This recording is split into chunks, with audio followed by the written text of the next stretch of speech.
இன்னைக்கு ஃபெப் 9 தமிழ் நாடகத்தின் தந்தைன்னு அழைக்கப்படுற பம்பல் விஜயரங்க சம்பந்த முதலியார் அவர்களோட பர்த்டே.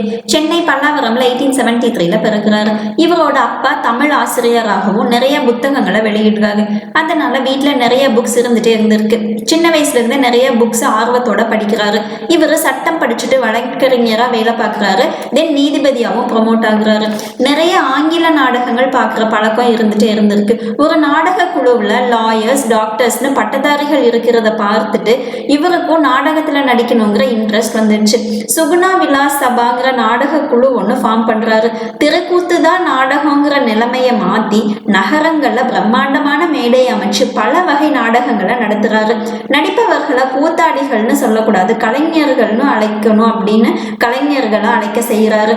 இவரோட 22 வயசுல லீலாவதி சுலோசனாங்கிற முதல் நாடகம் அரங்கேறுது. ஷேக்ஸ்பியரோட உலக புகழ்பெற்ற நாடகங்களை அவற்றின் நயம் சுவை குறையாமல் தமிழ் நாடகங்களா உருவாக்குறாரு. இவர் எழுதிய நாடகங்கள்ல மனோகராங்கிற நாடகம் 850 முறையும், லீலாவதி சுலோசனாங்கிற நாடகம் 300 முறையும் நடிக்கப்பட்டிருக்கு. இவரோட இந்தியனோ ஹிட்லரும், கலையோ காதலோ உட்பட 30 தமிழ் புக்ஸை தமிழக அரசு நாட்டுடைமையாக்கி இருக்கு. இவரை ஹானர் பண்ற விதமா இவருக்கு சங்கீத அகாடமி விருது, பத்மபூஷன் விருது, நாடக பேராசிரியர் விருது கொடுத்திருக்காங்க.